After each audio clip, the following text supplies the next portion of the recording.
Creatine की खोज 1832 में हुई थी, बट लोगों के सामने वो 1992 के बाद आया था। और वो इसलिए आया था क्योंकि ओलंपिक में उसका यूज़ किया था। उसमें जो गोल्ड विनर था, 100 मीटर हर्डल रेस जो होती है, उसमें जो गोल्ड विनर था उसने उसको यूज़ किया हुआ था। बट क्रिएटिन का कमर्शियल यूज़ 1993 के बाद शुरू हुआ था। तो अब ये क्रिएटिन में होता क्या है, चलिए जानते हैं। क्रिएटिन फॉस्फोक्रिएटिन का एक घटक है, वो हमारी बॉडी में एटीपी को रीजनरेट करता है। 95% क्रिएटिन और फॉस्फोक्रिएटिन वो हमारे स्केलेटन मसल में होता है और बाकी का हमारे ब्रेन में होता है, हमारे ब्लड में होता है और हमारे टिश्यू में होता है। क्रिएटिन का जो मेंटेनेंस स्टोरेज है वो हमारी बॉडी में 1 से 3 ग्राम होना चाहिए, बट वो भी सप्लीमेंट लिए बिना। रिपोर्ट्स ये कहती है कि पूरे दिन में 2 से 3 ग्राम या तो फिर 0.003 ग्राम पर केजी हमारे बॉडी में क्रिएटिन होना बहुत जरूरी है। अब क्रिएटिन के क्या फायदे होते हैं वो देखते हैं। एक स्टडी से ये जानने को मिला कि ये आपकी कॉग्निटिव परफॉर्मेंस को बढ़ाता है।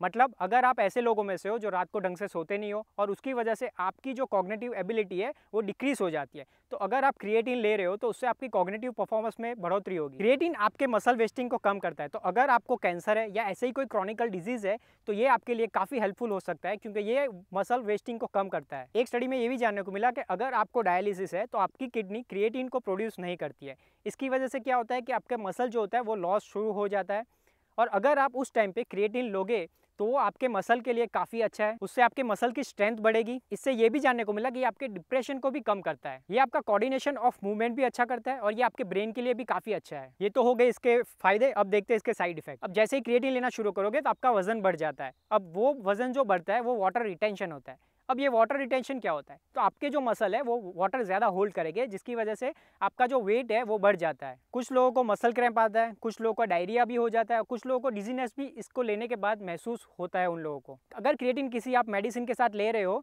जो काफ़ी हार्श है तो ये आपकी किडनी को भी ख़राब कर सकता है। अब ये कौन कौन सी मेडिसिन है, तो यहाँ पे मैं एक लिस्ट रख रहा हूँ, आप उसको अच्छे से देख लीजिए कि आप अगर ये दवाई ले रहे हैं तो आपको क्रिएटिन लेना अवॉइड करना बहुत ज़रूरी है, वरना ये आपकी किडनी को खराब कर देगा। अब ये तो हो गया इसके फायदे और नुकसान। अब ये जानते हैं कि क्रिएटिन आपकी बॉडी में करता क्या है। क्रिएटिन क्या करता है, वो आपकी बॉडी में एटीपी का जो स्टोरेज है उसको बढ़ा देता है। अब एटीपी का स्टोरेज बढ़ने से क्या होगा कि आपकी जो एनर्जी है वो बढ़ जाती है। तो एग्जाम्पल के तौर पे कि अगर आप क्रिएटिन लिए बिना 80 kg बेंच अगर उसके 10 रेपिटेशन मार रहे हो, तो क्रिएटिन लेने के बाद लाइक हफ्ते या 2 हफ्ते के बाद वही आप 80 kg बेंच 10 की जगह आप 14 रेप्स आराम से मार लोगे। तो ये इसका एक डिफरेंस है, क्योंकि वो आपकी बॉडी में जैसे एटीपी का स्टोरेज कम हो जाता है तो क्रिएटिन की वजह से जो स्टोरेज कम है वो एटीपी का जो जनरेट होता है उसका प्रोडक्शन बढ़ जाता है, जिसकी वजह से आपको इंस्टेंट एनर्जी मिल जाती है। अब ये जानते हैं कि आपको इसको कैसे लेना चाहिए। काफ़ी सारी कंपनियां ये क्लेम करती है कि अगर आपको क्रिएटिन का मैक्सिमम रिजल्ट चाहिए तो आपको पहले लोडिंग फेज करना पड़ेगा। अब लोडिंग फेज क्या होता है, लोडिंग फेज मतलब 4 या 5 दिन आप क्रिएटिन 20 ग्राम पर डे लेंगे और उसके बाद आपका मेंटेनेंस पीरियड शुरू होगा जिसमें आज 5 ग्राम एवरी डे लेंगे। ठीक है, तो ये क्या ज़रूरी है, बेसिकली मैं कह रहा हूँ कि अगर आप अपनी हेल्थ के बारे में सीरियस है और अगर आप कोई भी तरह का रिस्क लेना नहीं चाहते तो आपको लोडिंग फेज कंप्लीटली अवॉइड करना चाहिए। आपको सिर्फ मेंटेनेंस मतलब जो 5 ग्राम पर डे होता है वही लेना चाहिए। उससे क्या होगा, आपको रिजल्ट थोड़ा लेट मिलेगा बट आपको रिजल्ट मिलेगा, और वो भी रिस्क नहीं रहेगा कि आप काफ़ी सारा क्रिएटिन लाइक 5 दिन में आप 20 ग्राम तक क्रिएटिन ले रहे हो, जो अच्छी बात शायद नहीं हो सकती है। आपने ये भी देखा होगा कि मार्केट में क्रिएटिन की काफ़ी सारी वैरायटी है, लिक्विड फॉर्म में होता है, पाउडर फॉर्म में होता है, क्रिएटिन मोनोहाइड्रेट होता है, अब उसमें क्रिए प्योर भी होता है। तो अब इनमें से कौन सा क्रिएटिन आपके लिए बेस्ट है, तो मेरे हिसाब से जो क्रिए प्योर होता है, जो जर्मनी मेड होता है, वो सबसे बेस्ट फॉर्म होता है। क्यों, क्योंकि वो पानी में डिजोल्व काफ़ी अच्छी तरीके से हो जाता है और उसका रिजल्ट काफ़ी अच्छा मिलेगा। काफ़ी सारे सस्ते क्रिएटिन भी मिल जाएंगे बट अगर वो क्रिए प्योर नहीं है तो ठीक से डिजोल्व नहीं होगे और आपको इतना अच्छा रिजल्ट नहीं देंगे। तो अगर आप ले रहे हो क्रिएटिन तो ये देखना बहुत ज़रूरी है कि वो क्रिए प्योर है, क्योंकि वही सबसे बेस्ट फॉर्म होता है क्रिएटिन का। अगर आपको पानी पीने की आदत नहीं है तो आप क्रिएटिन ना लें, क्योंकि क्रिएटिन अगर आप ले रहे हो तो आपको एटलीस्ट 4 लीटर तक पानी पीना बहुत ही ज़रूरी है। काफ़ी सारे लोगों को ये कन्फ्यूजन रहता है कि हम क्रिएटिन दिन में कब लें, कभी भी ले सकते हैं या प्री वर्कआउट ही ले या पोस्ट वर्कआउट ही ले। तो एक्चुअली ऐसे देखने जाए तो आप क्रिएटिन कभी भी ले सकते हैं, बट अगर आपको ऑप्टिमल रिजल्ट चाहिए तो उसके लिए पोस्ट वर्कआउट लेना बहुत ही ज़्यादा ज़रूरी है, क्योंकि उस टाइम अगर आप अपनी बॉडी को कुछ भी देंगे तो आपकी बॉडी कोई भी न्यूट्रिएंट है उसको ज़्यादा बहुत अच्छे से एब्जॉर्ब कर लेता है। तो अगर आप पोस्ट वर्कआउट ले रहे हैं तो उससे आपको फ़ायदा ज़्यादा होगा। काफ़ी सारे लोगों के दिमाग में ये भी रहता है कि अगर हम कटिंग फेज़ में हैं तो हमको क्रिएटिन नहीं लेना चाहिए। उनके दिमाग में बस यही चीज़ होती है कि अगर हम बल्किंग फेज़ में तो ही हम क्रिएटिन का यूज़ कर सकते हैं, कटिंग फेज़ में हमको उसको यूज़ नहीं करना चाहिए। तो क्या ये सच में ऐसा ही होता है? देखिए, कटिंग फेज़ में क्या है, अगर आप हैवी वेट लिफ्ट नहीं कर रहे तो फिर क्या होगा कि आप जो वेट लॉस कर रहे हैं उसमें आपका मसल लॉस ज़्यादा होगा।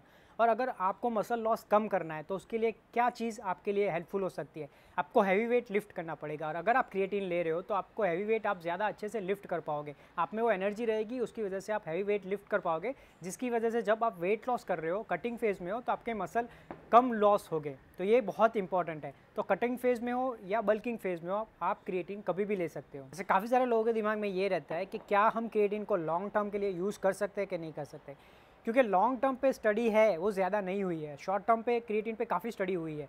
तो काफ़ी सारे लोगों के दिमाग में ये भी होता है कि क्या हम इसको लॉन्ग टर्म ले सकते हैं कि नहीं ले सकते।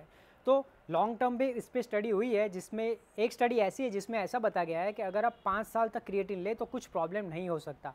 बट ये कुछ ज़्यादा एक्सट्रीम हो गया। अगर मेरे हिसाब से अगर आप क्रिएटिन ले रहे हो ना, तो उसको ऑन ऑफ तरीके से लीजिए। मतलब 3 महीने उसको आप ले सकते हैं, फिर 1 महीना या 2 महीना गैप रखिए, फिर वापस लेना शुरू कर दीजिए। उससे क्या कोई प्रॉब्लम तो नहीं होगा, बट आप ज़्यादा सेफ़ रहेंगे अगर आप क्रिएटिन ले रहे हो तो। सो मेरे हिसाब से हर किसी को जो वर्कआउट कर रहा है उसको क्रिएटिन लेना चाहिए, क्योंकि काफ़ी अमेजिंग सप्लीमेंट है, उसका रिजल्ट 100% मिलता ही है सबको। तो आई होप आपको ये वीडियो अच्छा लगा हो, और वीडियो अच्छा लगे तो सब्सक्राइब करना ना भूलें। मिलते हैं अगले वीडियो में, तब तक के लिए आडियोस।